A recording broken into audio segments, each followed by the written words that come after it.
इसका self inductance depend करता है इसकी लेंथ पर, directly proportional to length.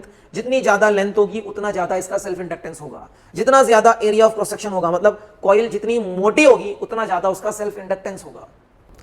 Welcome बच्चों, and today we are back again with the next lecture, and this is going to be lecture number 10 from our unit electromagnetic induction and alternating current, and the chapter which we are doing is EMI, that is electromagnetic induction, and the topic that we have to complete today is self induction and self inductance.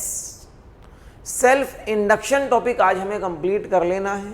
Self induction क्या होता है इसको समझेंगे, और किस तरीके से एक कॉइल के अंदर अगर मैग्नेटिक फ्लक्स लिंक होने के बाद चेंज होता है तो उस कॉइल में क्या क्या इफ़ेक्ट आते हैं, ये सब चीज़ें कवर अप होने वाली हैं आज के इस टॉपिक सेल्फ इंडक्शन में। इस टॉपिक को स्टार्ट करने से पहले आपके माइंड में जो मैंने फैराडेज एक्सपेरिमेंट नंबर 2 आप लोगों को सिखाया था, that is the lecture number 3 of this chapter EMI, वो टॉपिक आपके माइंड में थोड़ा रहना चाहिए। एक्सपेरिमेंट नंबर 2 में 2 नेबरिंग कॉइल्स हुआ करती थी P एंड S। एक कॉइल में अगर हम करंट को चेंज कराते थे तो नेबरिंग कॉइल में इंड्यूस्ड करंट या इंड्यूस्ड EMF आता था। वो टॉपिक अगर आपके माइंड में है तो अच्छी बात है, और अगर नहीं है तो आई रिक्वेस्ट कि एक बार जल्दी से उस टॉपिक का रिकैप ले लीजिए आप। उसको करने के लिए आपको कुछ नहीं करना है, ऊपर यूट्यूब सर्च बार में लिख दीजिए फैराडेज एक्सपेरिमेंट नंबर 2, आगे इलेक्ट्रोमैग्नेटिक इंडक्शन और उसके आगे फिजिक्स सीखो लिखेंगे तो you will get that lecture जहाँ पर मैंने आपको फैराडेज एक्सपेरिमेंट नंबर 2 डिटेल से समझाया हुआ है। एक बार उसका रिकैप लेने के बाद स्टार्ट करिए आज के लेक्चर को मेरे साथ, और देखते हैं आज के लेक्चर में हमें क्या सीखना है, और स्टार्ट करेंगे as usual with the help of a diagram. आज का टॉपिक एक कॉइल से रिलेटेड है, और कॉइल सिंगल टर्न की कॉइल भी हो सकती है। It can be a coil like this, है ना, इसके अंदर एक टर्न भी हो सकता है और नंबर ऑफ टर्न्स ज़्यादा भी हो सकते हैं लाइक दिस सर्कुलर कॉइल। और एक कॉइल इस तरीके से भी हो सकती है in the shape of a solenoid. तो हम अभी सोलेनॉइड वाली कॉइल को लेकर चलेंगे अपने टॉपिक को समझने के लिए। चलिए स्टार्ट करेंगे। Suppose I am having a rod, ये किसी भी मटेरियल की रॉड हो सकती है वैसे तो, लेकिन हम चाहेंगे कि this rod should be of soft iron, ये एक सॉफ्ट आयरन की कोर हो। ऐसा क्यों, आज के लेक्चर के लास्ट में बताएंगे आपको कि सॉफ्ट आयरन की कोर क्यों होनी चाहिए। इस सॉफ्ट आयरन कोर के ऊपर या किसी भी एक सिलेंड्रिकल रॉड के ऊपर we can wound up a wire, एक इंसुलेटेड वायर को, जो कंडक्टिंग वायर होगा उसको आप वाउंड अप कर दीजिए like this. Number of turns थोड़े ज़्यादा लेने हैं और नंबर ऑफ टर्न्स को पास पास रखना है, बट अपने डायग्राम में हम नंबर ऑफ टर्न्स थोड़ा दूर दूर करके इसलिए दिखाते हैं सो दैट डायग्राम देखने में ठीक सा लगे और डायग्राम में जो चीज़ें दिखाई जा रही हैं वो क्लियरली ऑब्जर्व हो जाए हमको। Okay, now this is a coil. अब इस कॉइल को हम कनेक्ट करेंगे एक बैटरी के साथ या एक सेल के साथ। तो यहां पर मैं एक बैटरी या एक सेल लगाऊंगा,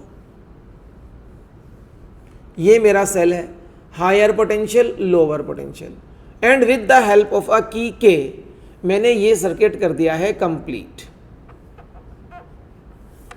with the help of the key K. अभी की के मैंने प्रेस नहीं की है, सर्किट इज ओपन, अभी सर्किट ओपन है, की ओपन है, ठीक है। अब स्टार्ट करते हैं चीज़ों को समझना, और जो कॉन्सेप्ट्स मैं आपको बताऊंगा बहुत ध्यान से देखने हैं, है ना। अगर मैंने इस की को जस्ट प्रेस कर दिया अभी अभी, जैसे कि फैराडेज एक्सपेरिमेंट नंबर 2 में किया था, तो आपको याद है क्या होता है, जैसे ही हमने की को प्रेस किया तो इसके अंदर करंट आएगा, लेकिन करंट अभी अभी तो जीरो था ना, की को प्रेस करने से जस्ट पहले जीरो था, और जैसे ही आप इस की को प्रेस कर दोगे तो करंट एकदम से आएगा और अपनी मैक्सिमम वैल्यू तक पहुंचने की कोशिश करेगा। तो इसको मैक्सिमम वैल्यू तक पहुंचने में थोड़ा सा टाइम लगता है। ड्यूरिंग दिस ड्यूरेशन हम बोलते हैं करंट इज इंक्रीजिंग या current is growing, growth of current, इसको कहा जाता है ग्रोथ ऑफ करंट। तो देखिए जैसे ही हमने इस की को प्रेस किया, this key is just pressed, just pressed, अभी अभी इसको प्रेस किया है। A current will start to flow, suppose I current इसमें स्टार्ट हो गया फ्लो करना, this current I starts to increase,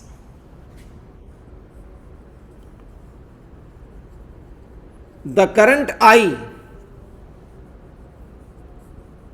in the circuit starts to increase in order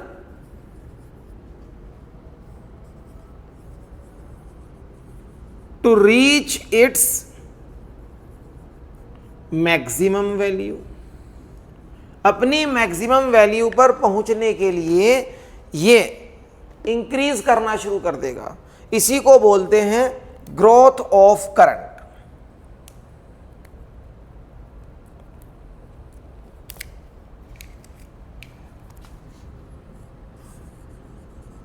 this is called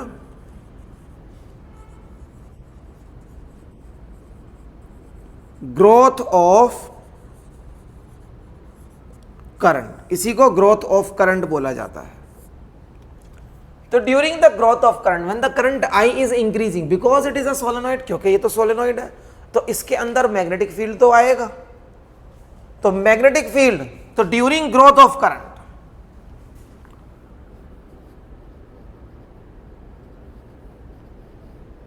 during growth of current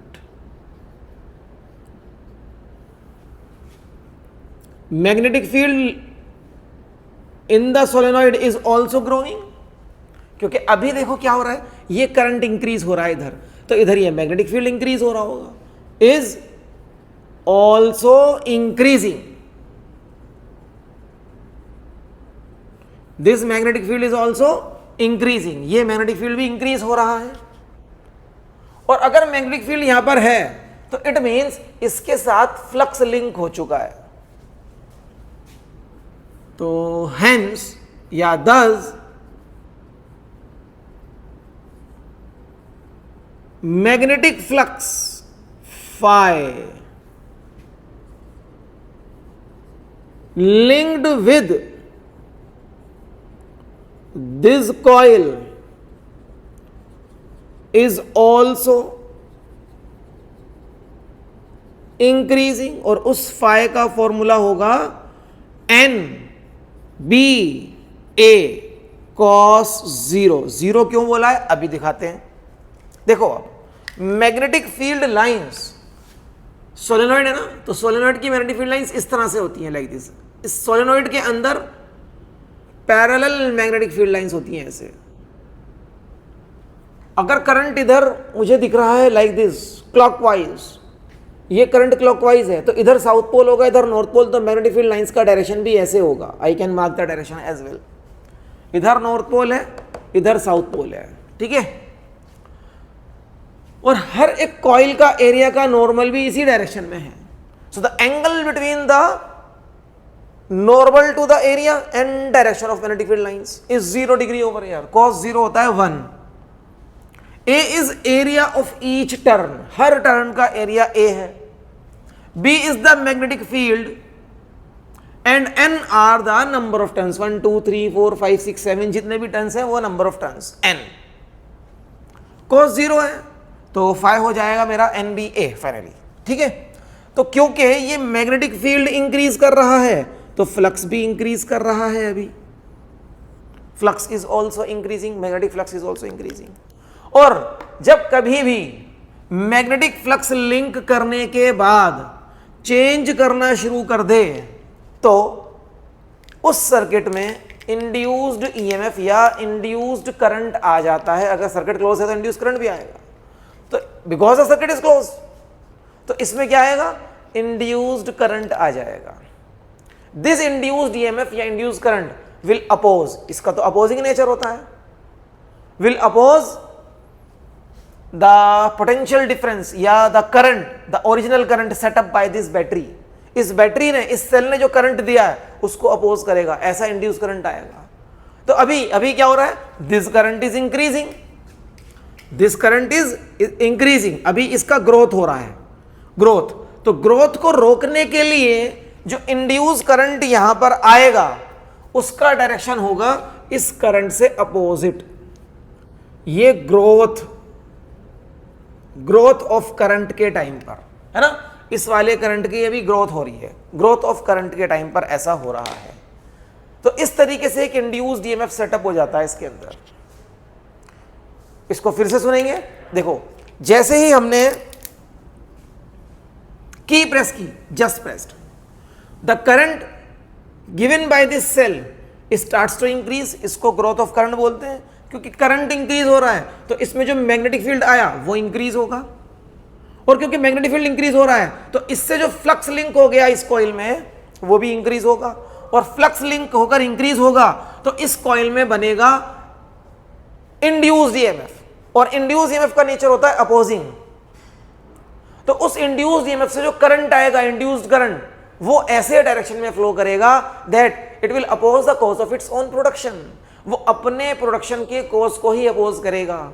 and here the cause of production is growth of current, growth of current I, है ना। तो इसकी growth को रोकने के लिए induce current का direction इससे अपोजिट होना चाहिए, इस तरीके से आएगा, ठीक है।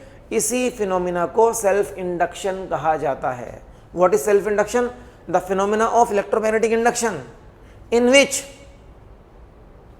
a changing current flowing in a coil produces an opposing induced EMF in the same coil, उसी coil में देखो induced EMF आ रहा है, in the same coil is known as self induction। self मतलब खुद से अपने आप में ही सब कुछ हो रहा है, self, ठीक है। उसी coil के अंदर करंट आया, उस करंट के चेंज होने से इसी coil के अंदर induced EMF आ गया, तो सब कुछ इसी coil में हो रहा है, मतलब self हो रहा है, self खुद हो रहा है सब कुछ।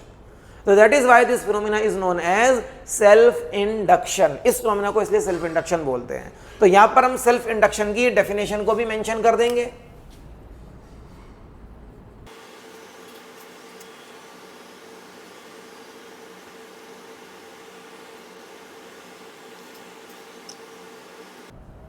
So here is a definition for you. Self induction की डेफिनेशन मैंने यहां पर मेंशन कर दी है।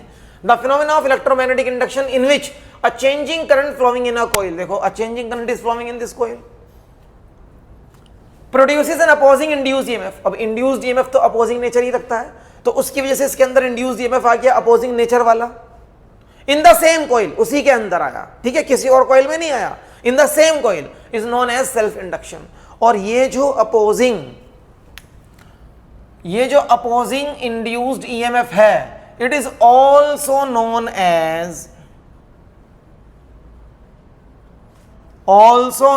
as back EMF. इसको बैक ईएमएफ भी बोलते हैं क्योंकि ये अपोज करता है, तो इसलिए इसको बैक ईएमएफ भी बोलते हैं। कहा जाता है कि जब किसी कॉइल को हम स्टार्ट करते हैं, at the time of starting वो बैक ईएमएफ मारती है, ऐसे लैंग्वेज बोलते हैं, है ना। तो इसको बैक ईएमएफ भी कहा जाता है। ओके, अच्छा, ये चीज सिर्फ उसी टाइम नहीं होती जब आपने सर्किट को जस्ट स्टार्ट किया है, जस्ट प्रेस किया है की को।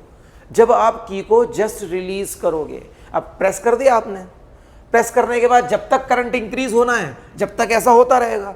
एक बार करंट अपने मैक्सिमम वैल्यू पर पहुंचकर स्टेडी हो जाए, कांस्टेंट हो जाए, तब तो नहीं होगा, क्योंकि करंट जैसे ही कांस्टेंट होगा, now current has stopped to change. जैसे ही करंट ने स्टॉप किया चेंज करना, मैग्नेटिक फील्ड ने स्टॉप कर दिया चेंज होना, तो मैग्नेटिक फ्लक्स लिंक तो हुआ लेकिन वो चेंज नहीं होगा। और जब मैग्नेटिक फ्लक्स चेंज नहीं होता तो तब थोड़ी ना इंड्यूस्ड ईएमएफ आता है। ये तो फैराडेज लॉ से हमें क्लियर हो चुका है ना।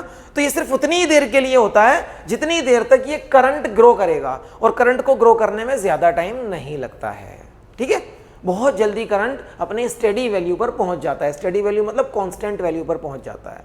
लेकिन हाँ, अब आप इसको यूज करने के बाद, मान लो आपने 1 घंटा 2 घंटा इसको यूज किया कॉइल को, और फिर आपने इसको जस्ट रिलीज कर दिया, अभी अभी बंद करा है सर्किट, अभी अभी क्लोज करा है, स्विच ऑफ करा है।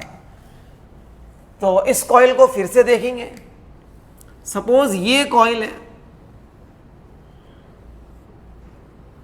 ये coil without the cylindrical rod भी हो सकती है। हमेशा ऐसा नहीं है कि सिलेंड्रिकल रॉड के ऊपर ही ये कॉइल आएगी।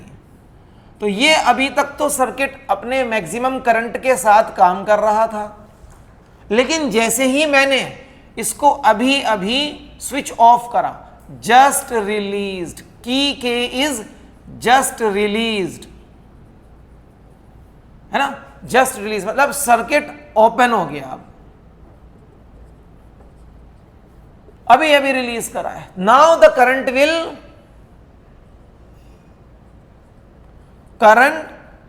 स्टार्ट टू डिक्रीज, इसको बोलते हैं decay of current.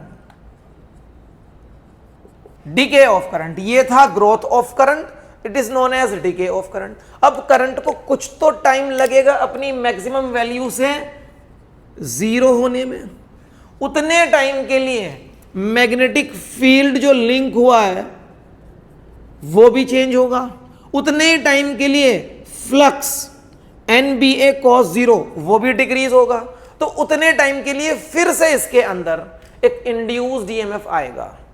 That opposing induced EMF is also known as back EMF, है ना, इसको बैक EMF कहा जाता है।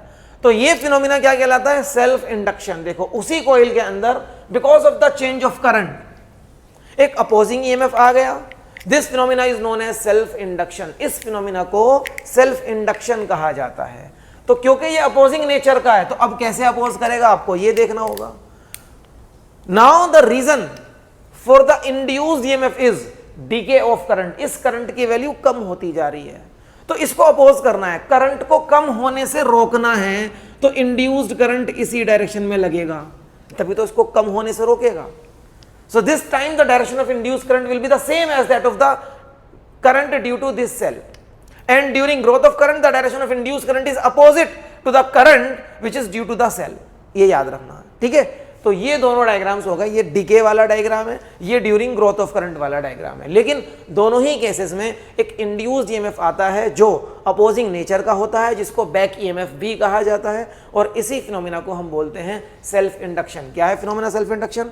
उसी कॉइल में चेंज इन करंट हुआ, उसी कॉइल में इंड्यूस्ड EMF आया, this is known as self induction. इसको सेल्फ इंडक्शन बोलते हैं। तो अभी आपको यहाँ पर वीडियो पॉज कर लेनी है, और जो मैंने कॉन्सेप्ट समझाए हैं उनको एज इट इज कॉपी कीजिए, डेफिनेशन आपके पास होनी चाहिए, याद रखिएगा। और इसको, इस वाले अपोजिंग इंड्यूस्ड EMF को बैक EMF भी कहा जाता है, इसको भी नोट कर लें। और जल्दी से हम आगे बढ़ते हैं, और नेक्स्ट चीज़ अभी हमें यहाँ पर सीखनी है, coefficient of self induction. I hope यहां तक आपने कर लिया है। अब थोड़ी सी मैथमेटिकली चीज़ों को हमें देखना होगा, और मैथमेटिकली हमें रिलेट करना है इस मैग्नेटिक फ्लक्स को जो इस कॉइल में आया because of this changing current. मान लो यहाँ पर जो मैग्नेटिक फ्लक्स लिंक हुआ है इस कॉइल के साथ वो फाई है। आप अगर ध्यान से देखो, this phi is related to B and B is related to I. तो हम कह सकते हैं at a given instant, at a given instant it has been observed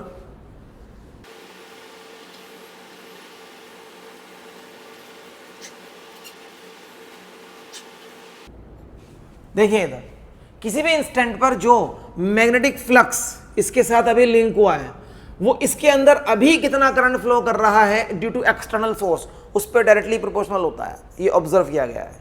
और इस रिलेशन का कोई तो कांस्टेंट ऑफ प्रोपोर्शनैलिटी होगा। इस रिलेशन का कांस्टेंट ऑफ प्रोपोर्शनैलिटी है L, वेयर L इज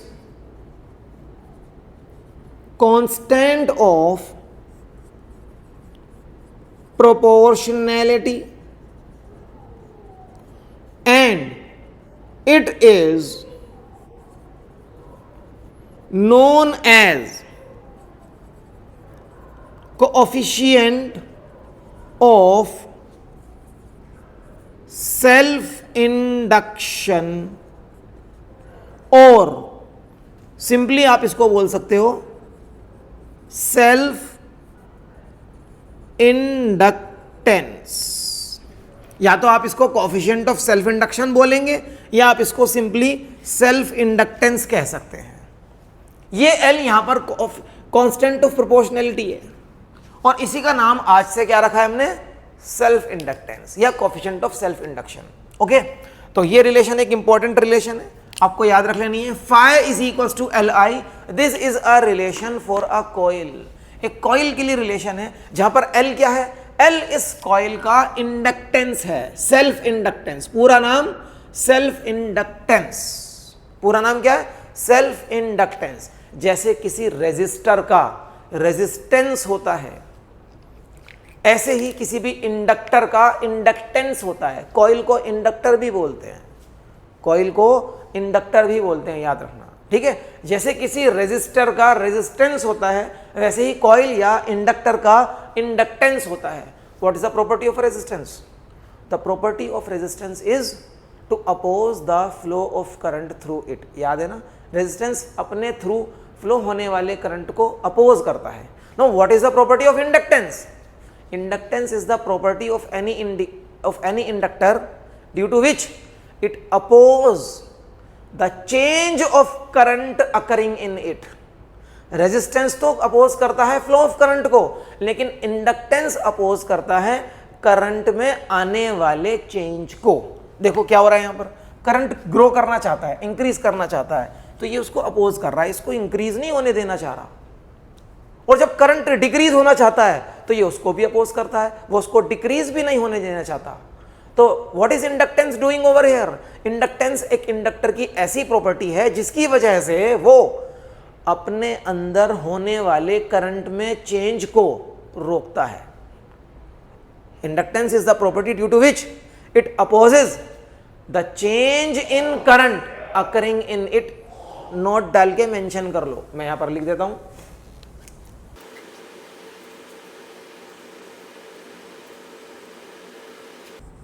तो इंडक्टेंस वो प्रॉपर्टी है जिसकी वजह से करंट में आने वाले चेंज को रोकने की कोशिश करता है। मतलब करंट जैसा है उसे वैसा ही रखना चाहता है, उसे चेंज नहीं होने देना चाहता। इसी वजह से इसको इनर्शिया ऑफ इलेक्ट्रिसिटी भी कहते हैं। याद है law of inertia, Newton's law of inertia, Newton's laws of motion का पहला law, Newton's first law of motion क्या है? An object at rest remains at rest, an object in motion remains in the same state of motion. जो rest पर है वो rest पर रहना चाहता है, और जो जिस तरह के मोशन में वो उसी तरह का मोशन करना चाहता है, until and unless an external force is applied on it, जब तक बाहर से कोई इसको डिस्टर्ब ना करते। यहाँ पर भी यही हो रहा है। देखो ये सिस्टम क्या चाह रहा है कि करंट जितना है उतना ही रहे, चेंज ना हो, ठीक है। तो it is trying to oppose the change, it is trying to oppose the change. तो जब चेंज को अपोज करने वाली प्रॉपर्टी को इनर्शिया कह दिया यहां पर, this is inertia of electricity. Okay, तो याद रखिए inductance is also known as inertia of electricity. क्यों? क्योंकि जब करंट इंक्रीज होना चाहता है तब ये इसको इंक्रीज होने से रोकता है, और जब करंट डिक्रीज होना चाहता है तो ये उसको डिक्रीज होने से रोकता है। That is why it is known as inertia of electricity. इसको इनर्शिया ऑफ इलेक्ट्रिसिटी भी कहा जाता है। अब यहां पर हम देखेंगे कि चलो एल हमने डिफाइन तो कर दिया, it is self inductance of the coil, लेकिन इस एल की एसआई यूनिट क्या होगी, थोड़ा उसको भी ध्यान से देख लेते हैं।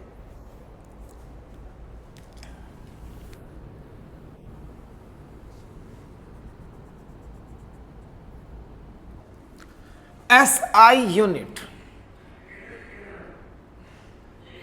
Of self inductance, SI unit का पता करने के लिए हम इस फॉर्मूले को यूज करेंगे, और इस फॉर्मूले को लिख सकते हैं L is equals to phi upon I. अब आपको क्या करना है, फाई मैग्नेटिक फ्लक्स की यूनिट बताओ क्या होती है, that is weber, and current flowing, current की यूनिट होती है एम्पियर। वेबर पर एम्पियर को ही सेल्फ इंडक्टेंस की यूनिट बोला जाता है, और वेबर पर एम्पियर को हम बोलेंगे henry. Symbol is capital H, henry is equals to weber per ampere. आप कह सकते हो कि 1 henry is equals to 1 weber upon 1 ampere, और यहां से we can define 1 henry of self inductance. We can define 1 henry of self inductance. यहां से we can define 1 henry of self inductance. 1 henry of self inductance को define करने के लिए क्या बोलेंगे? देखो, सबसे पहले ये समझो कि फ्लक्स करंट से आया है या करंट फ्लक्स से आया है। करंट आया इस सर्किट में, उस करंट की वजह से फ्लक्स लिंक हुआ है ना, तो it is flux due to the current. Flux due to the current, इसको समझो, it is flux due to the current. अब आ जाओ डेफिनेशन पर। Now we can say that if a current of 1 ampere flowing in this coil, अगर अभी इस instant पर ये करंट 1 एम्पियर है, ठीक है ना, so if a current of 1 ampere flowing in a coil produces a magnetic flux of 1 Weber that links with the same coil, produces a magnetic flux of 1 Weber that linked with the same coil, then the self inductance of the coil is said to be 1 Henry। तो इसको आप लिख सकते हैं, mention कर सकते हैं, मैं बोल देता हूं, आप ध्यान से सुने और लिख लें अपने नोट्स में इस डेफिनेशन को। If a magnetic flux of 1 Weber is linked with a coil due to a current of 1 ampere flowing in it at that instant, then the self inductance of the coil is said to be 1 Henry। तब उसकी self inductance को 1 Henry कहा जाता है। ये definition हो गई इसकी। सेल्फ इंडक्टेंस की डेफिनेशन को हम एक कॉन्सेप्ट से और देख सकते हैं। यहां पर एक कॉन्सेप्ट लगाया जा सकता है, Faraday's law of electromagnetic induction वाला कॉन्सेप्ट। उस कॉन्सेप्ट को लगाएं तो चीजें कैसी होंगी देखते हैं। चलिए यहां से रब करके, using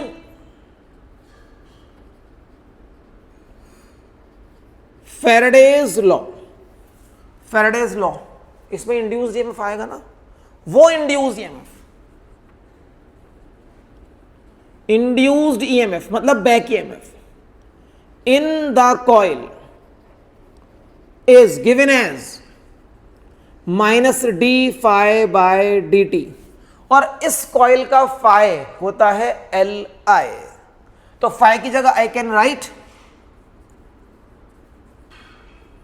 L I, but L is a constant over here. देखो एल इस फॉर्मूले का कांस्टेंट है, मतलब एल फाई और आई पे डिपेंड नहीं करता है। L does not depend on phi and I, तो it can be taken out of the differentiation.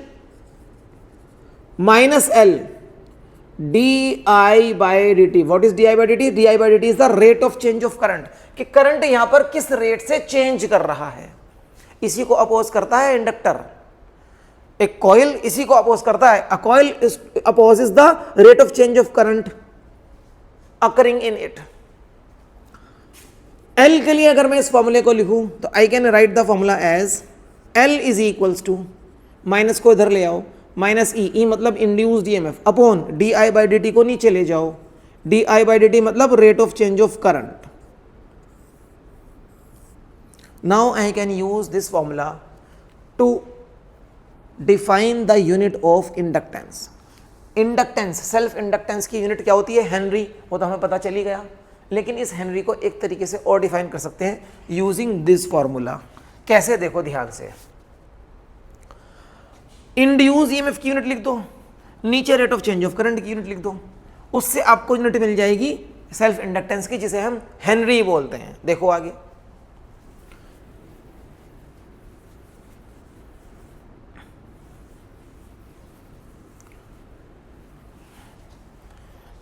I think आपने अभी जो मैंने चीज़ अभी यहाँ से रब करी है वो शायद आप लोगों ने कॉपी नहीं किया, तो आप वीडियो को रिवाइंड करके वहाँ पर पॉज करके उसको कॉपी कर सकते हैं बच्चों, है ना, उसको आप देख लीजिएगा। तो यहाँ से अगर मैं यूनिट्स लिखूँ इंड्यूस्ड ईएमएफ, तो यहाँ से S I unit of self inductance तो आप इंड्यूस्ड ईएमएफ की यूनिट होती है वोल्ट, लिख दो। Rate of change of current ampere per second, ये भी लिख दो। इसी को क्या बोलेंगे हम? Henry. Volt upon ampere per second, या फिर मैं ये भी कह सकता हूं ना, वोल्ट नीचे पर सेकेंड लिखा है, उसको ऊपर ले आओगे तो सेकेंड बन जाएगा। वोल्ट सेकेंड अपॉन एम्पियर, इसको हेनरी कहते हैं। ठीक है। और अगर आप इस फॉर्मूले को यूज करें टू डिफाइन हेनरी, तो कैसे डिफाइन कर सकते हैं? 1 henry is equals to 1 volt upon 1 ampere per second. अब देखो, जब ये करंट चेंज हुआ तभी तो इंड्यूस्ड ईएमएफ आया। तो ये आपको समझना होगा यहां पर कि इंड्यूस्ड ईएमएफ आ रहा है because of this rate of change of current. Induced EMF आ रहा है because of this rate of change of current, है ना? इसको यहां समझ लो। This induced EMF is because of the rate of change of current. तो अब हम क्या बोल सकते हैं? If at an instant the rate of change of current, the rate of change of current is 1 ampere per second in a coil, due to this rate of change of current if induced EMF is 1 volt, अगर इस 1 ampere per second के rate of change of current की वजह से उसके अंदर 1 volt का EMF produce हो गया, इंड्यूस्ड ईएमएफ, तो फिर आप कहोगे कि इसकी सेल्फ इंडक्टेंस 1 हेनरी है। ओके, तो यहां से we can again define 1 henry of self inductance. Self inductance की ऐसा यूनिट 1 हेनरी को डिफाइन किया जा सकता है यहां से भी, जैसे यहां से डिफाइन करा है। So the definition is going to be, if 1 volt of induced EMF is produced in a coil due to a rate of change of current of 1 ampere per second, then the self inductance of the coil is said to be 1 Henry. Then the self inductance of the coil is said to be 1 Henry. इसको भी आप अपने notes में mention कर लें definition को। Definition यहां भी होनी चाहिए और यहां भी होनी चाहिए। तो अभी तक हेनरी मतलब सेल्फ इंडक्टेंस की आपके पास 2 डेफिनेशंस आ गई हैं। दोनों डेफिनेशंस अपने आप में अलग अलग कॉन्सेप्ट से आई हैं, दोनों को याद करो। ठीक है, एक डेफिनेशन आई है फॉर्मूला φ=Li से, और एक डेफिनेशन आई है फैराडेज लॉ लगाने के बाद, फैराडेज लॉ से। एक डेफिनेशन में आपने करंट के अकॉर्डिंग और मैग्नेटिक फ्लक्स के अकॉर्डिंग डिफाइन किया है, एक डेफिनेशन में आपने rate of change of current और इंड्यूस्ड ईएमएफ के अकॉर्डिंग डिफाइन किया है। इसको समझो। ठीक है, तो Henry is the SI unit of self inductance. याद रखिएगा, हेन मतलब मुर्गी, हेनरी मतलब मुर्गी का बच्चा, ऐसे याद कर सकते हो। ठीक है, चलो खैर, तो Henry is the SI unit of self inductance, इसको याद रखें। अब हम देखेंगे कि ये सेल्फ इंडक्टेंस जो इस कॉइल का है ये किन फैक्टर्स पे डिपेंड करता है और किन फैक्टर्स पे डिपेंड नहीं करता है। तो अभी ये डेफिनेशंस, ये एसआई यूनिट्स कॉपी करें वीडियो को पॉज करके, और फिर पढ़ते हैं इस लेक्चर में हम आगे। तो आई होप यहां तक आपने कॉपी कर लिया है। इसको रब किया जाए। Now we come to the heading factors,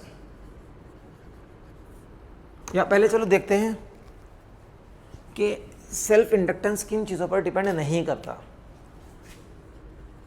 self inductance is independent of, self inductance is independent of number 1 current flowing मतलब आई थ्रू द कॉइल। इस कॉइल में जो करंट फ्लो कर रहा है ना, उस करंट पे सेल्फ इंडक्टेंस डिपेंड नहीं करेगा। फॉर्मूला क्या है? φ=Li। आपको याद है ना, इस फॉर्मूले में L कांस्टेंट ऑफ प्रोपोर्शनलिटी है।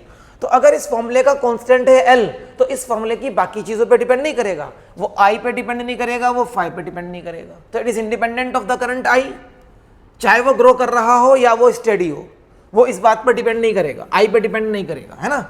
And second, it is also independent of the magnetic flux. Magnetic flux मतलब phi linked with the coil. Coil के साथ कितना फ्लक्स लिंक हुआ है या नहीं हुआ है, इन बातों पर भी सेल्फ इंडक्टेंस डिपेंड नहीं करता। सेल्फ इंडक्टेंस तो इसकी अपनी प्रॉपर्टी है, वो इन बातों पर डिपेंड नहीं करती कि इस कॉइल के अंदर करंट है या नहीं है, फ्लो कर रहा है, इंक्रीज कर रहा है, डिक्रीज कर रहा है, या उस करंट से मैग्नेटिक फ्लक्स आया या नहीं आया। इन चीज़ों पर सेल्फ इंडक्टेंस बिल्कुल भी डिपेंड नहीं करता। सेल्फ इंडक्टेंस डिपेंड करता है कॉइल की ज्योमेट्री पर, इसकी लेंथ कितनी है, इसका एरिया ऑफ क्रॉस सेक्शन कितना है, इसके अंदर क्या मटेरियल है, इन बातों पर डिपेंड करता है self inductance. Now the next heading, factors affecting self inductance, और ये हम करेंगे of a solenoid, self inductance of a long solenoid. यही है हमारे सिलेबस में, एक लॉन्ग सोलेनॉइड लेंगे, उसके सेल्फ इंडक्टेंस देखेंगे किस किस चीज पर डिपेंड कर रहा है। So first of all we will consider a long solenoid. ये हमारा मान लो लॉन्ग सोलेनॉइड है, this is a long solenoid.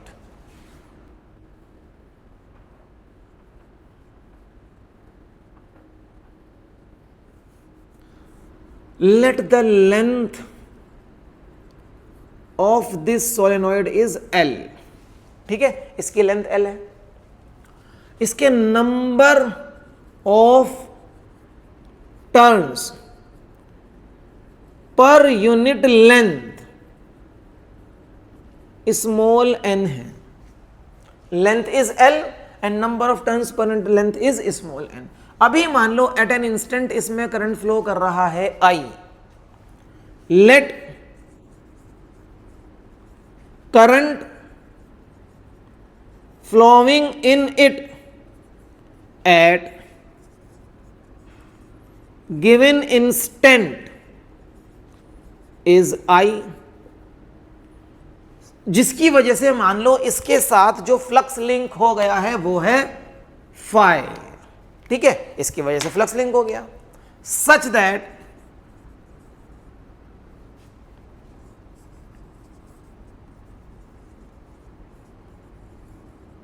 magnetic flux phi is linked with it, और phi क्या होगा, phi is equals to Li। this is equation number 1। phi is equals to Li। Magnetic flux की definition से magnetic flux को आप क्या लिख सकते हो, NBA cos थीटा, तो आप ये भी लिख सकते हो। Also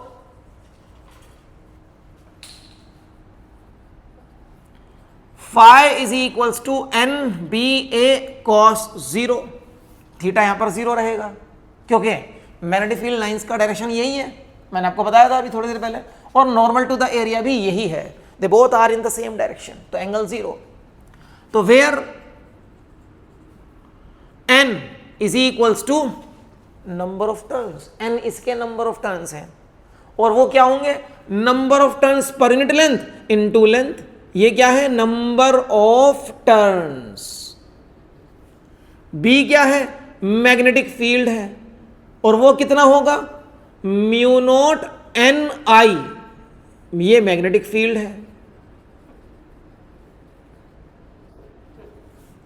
A is area of cross section of this coil, इस कॉइल का एरिया, ये वाला एरिया, ये A है, okay, and 0 is the 0 degree is angle between direction of magnetic field lines and normal to area of cross section, normal to area of cross section. इस चीज को उठाकर इक्वेशन 1 में लगा दो, फाई की value, substituting value of phi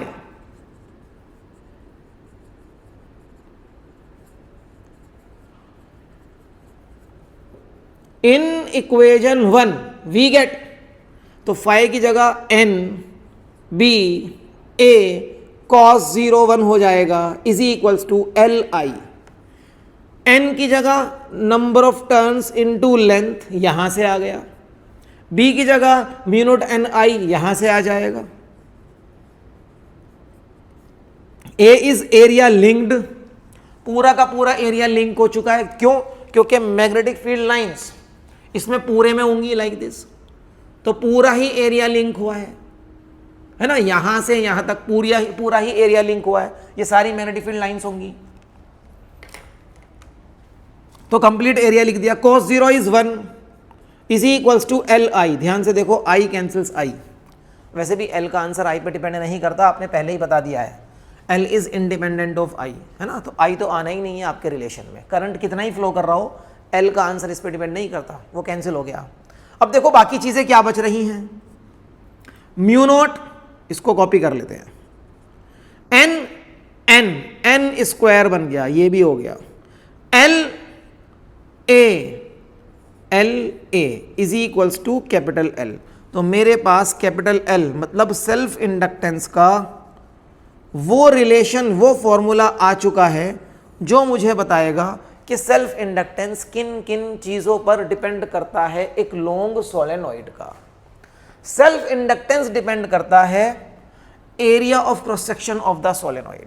suppose ये एक लॉन्ग सोलेनॉइड है, it is a long solenoid, it is having large number of turns, इसकी लेंथ काफी ज्यादा है। लॉन्ग सोलेनॉइड का मतलब होता है कि उसकी लेंथ उसके एरिया ऑफ क्रॉस सेक्शन के कंपैरिजन में काफी ज्यादा है, तो उसको लॉन्ग सोलेनॉइड कहा जाएगा। ठीक है, तो इसका सेल्फ इंडक्टेंस डिपेंड करता है इसके एरिया ऑफ क्रॉस सेक्शन पर, इसका सेल्फ इंडक्टेंस डिपेंड करता है इसकी लेंथ पर, डायरेक्टली प्रोपोर्शनल टू लेंथ।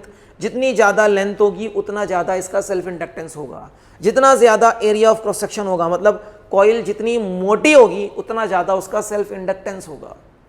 इसका सेल्फ इंडक्टेंस डिपेंड करता है number of turns per unit length पर, मतलब टर्न्स जितने पास पास होंगे उतनी ज्यादा इसकी सेल्फ इंडक्टेंस होगी। इसलिए बोला जाता है कि अगर आप चाहते हो सेल्फ इंडक्टेंस ज्यादा हो तो इसके नंबर ऑफ टर्न्स को बहुत पास पास रखना है, इनके टर्न्स के बीच में गैप नहीं होना चाहिए।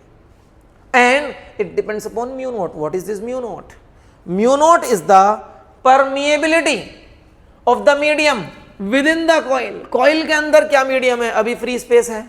अभी इसके अंदर क्या है? अभी इसके अंदर फ्री स्पेस है, तो फ्री स्पेस की परमिएबिलिटी आ गई। लेकिन अगर आप इस कॉइल के अंदर इंट्रोड्यूस कर दें एक सॉफ्ट आयरन कोर, तो मटेरियल क्या हो जाएगा? Soft iron core. और सॉफ्ट आयरन कोर इसलिए इंट्रोड्यूस किया जाता है, आपको स्टार्टिंग में बताया था ना मैंने कि लेक्चर के लास्ट में बताएंगे कि सॉफ्ट आयरन कोर क्यों इंट्रोड्यूस किया है। सॉफ्ट आयरन कोर को इसलिए इंट्रोड्यूस किया जाता है क्योंकि सॉफ्ट आयरन कोर की परमिएबिलिटी बहुत ज्यादा होती है as compare to the permeability of the free space. तो अगर आपने हाई परमिएबिलिटी वाला मटेरियल इसके अंदर ले आए तो इसकी सेल्फ इंडक्टेंस और ज्यादा बढ़ जाएगी। To increase the self inductance we use a core of the material which is having high permeability, और ऐसा मटेरियल हमारे लिए होता है सॉफ्ट आयरन। इसलिए सॉफ्ट आयरन की कोर इंट्रोड्यूस कराई जाती हैं किसी भी कॉइल के अंदर, सो दैट इट्स इंडक्टेंस में भी इंक्रीज्ड। ओके, तो हमारे पास फैक्टर्स आ गए हैं जिन फैक्टर्स पे सेल्फ इंडक्टेंस डिपेंड करता है। वो फैक्टर्स हैं phi is proportional to square of number of turns per unit length, phi is proportional to length of the coil, phi is proportional to area of cross section of the coil, and phi is also depending on the permeability of the material which is within the coil, the permeability of the material which is within the coil। अगर free space है तो free space कर दो, और अगर कोई और material है तो उस मटेरियल की परमिएबिलिटी लिख दो यहां पर। ठीक है, तो ये फॉर्मूला आपको याद रखना है। This formula is important over here, mu not N square L A. ठीक है, तो this is the topic which we have just completed. आज के इस लेक्चर को हम रोकेंगे यहीं पर, क्योंकि आज जो चीजें हमें कवर अप करनी थी वो इस लेक्चर में कवर अप हो चुकी हैं। तो आज के लेक्चर में आपने देखा कि एक कॉइल या एक सोलेनॉइड का सेल्फ इंडक्टेंस क्या होता है। What is it's self inductance? बेटा सेल्फ इंडक्टेंस का मतलब है कि इस कॉइल की, इस सोलेनॉइड की वो प्रॉपर्टी जिसकी वजह से ये अपने अंदर जो करंट फ्लो हो रहा है उसमें आने वाले चेंज को रोकेगा। वो इंक्रीज होगा तो उसे इंक्रीज भी नहीं होने देता, और वो करंट डिक्रीज होना चाहता है तो उसे डिक्रीज भी नहीं होने देता। और जब वो उसको अपोज करता है तो उसके अंदर आ जाता है एक इंड्यूस्ड ईएमएफ जिसका अपोजिंग नेचर होता है। इस इंड्यूस्ड ईएमएफ को बोलते हैं बैक ईएमएफ। ठीक है, और सेल्फ इंडक्टेंस की यूनिट होती है हेनरी, जिसको आप दो कॉन्सेप्ट से डिफाइन कर सकते हैं, phi is equals to LI वाले फॉर्मूले से भी और फेराडेज के लॉ से भी, E is equals to d∅dt वाले फॉर्मूले से भी। दोनों जगह आपने हेनरी की डेफिनेशन लिखी है और फिर लास्ट में आपने देखा कि इंडक्टेंस ऑफ अ कॉइल किन चीज़ों पर डिपेंड नहीं करता और किन चीज़ों पर डिपेंड करता है। तो it depends on shape and size of the coil, है ना। L क्या है, देखो L और A, L इसकी लेंथ, A इसका एरिया, तो these are the two things which are known as shape and size of the coil, geometry of the coil. और किस पे डिपेंड करता है, number of turns per unit length, number of turns पे नहीं, number of turns per unit length पे depend करता है, N स्क्वायर। और किस पे डिपेंड करता है, कॉइल के अंदर क्या मटेरियल है, बाहर नहीं अंदर, कॉइल के अंदर क्या मटेरियल है, म्यू नॉट अगर फ्री स्पेस है तो, और अगर कोई और मटेरियल है तो उस मटेरियल का परमिएबिलिटी लिखोगे यहां पर, ठीक है। तो विद दिस हमारा लेक्चर आज कंप्लीट हो चुका है और नेक्स्ट लेक्चर में हम आएंगे नेक्स्ट टॉपिक के साथ। लेकिन उससे पहले आप सब लोगों से फिर से एक रिक्वेस्ट करूंगा कि बच्चों, अगर आपको इन वीडियोस से कुछ भी बेनिफिट हो रहा है तो इन वीडियोस को लाइक ज़रूर करें, क्योंकि यही मेरे लिए एक मोटिवेशनल सोर्स है। इसी से मुझे इंस्पिरेशन मिलता है आप लोगों के लिए आगे और ज़्यादा अच्छी एजुकेशनल वीडियोस बनाने के लिए। और प्रॉमिस तो हमारा आपसे है ही कि क्लास 12th का पूरा सिलेबस हम आपके इस प्यारे से चैनल फिजिक्स सीखो पर कंप्लीट करने की पूरी कोशिश कर रहे हैं बाय 31 दिसंबर। तो जितने भी बच्चे इस साल 2025 में क्लास 12th का फिजिक्स का बोर्ड का एग्ज़ाम देने की तैयारियां कर रहे हैं, उनके लिए इससे अच्छा ऑप्शन नहीं हो सकता है कि उनको सारा का सारा सिलेबस विद प्रॉपर कवरेज यहाँ पर मिल रहा है। तो आप अपनी तैयारियों को यहाँ पर आकर अच्छे से कर सकते हैं। चैनल को सब्सक्राइब कर लें, बेल आइकन को प्रेस कर लें, सो दैट आगे आने वाली वीडियोस का नोटिफिकेशन आपको टाइमली मिलता रहे। और अगर कोई भी ऐसा टॉपिक है जो आपको करना है तो वो आपसे मिस ना हो जाए। वीडियोस को अपने दूसरे फ्रेंड्स के साथ भी शेयर करते रहो, सो दैट बाकी के फ्रेंड्स को भी यहाँ से बेनिफिट मिल जाए। और सिर्फ आप ही नहीं, आपके सारे के सारे फ्रेंड्स अच्छे मार्क्स ले आएँ क्लास 12th के बोर्ड के एग्जाम्स में। So all the best for your pre board as well as board exams. चलिए फिर मिलते हैं नेक्स्ट क्लास में एक नए टॉपिक के साथ। Till then, bye bye.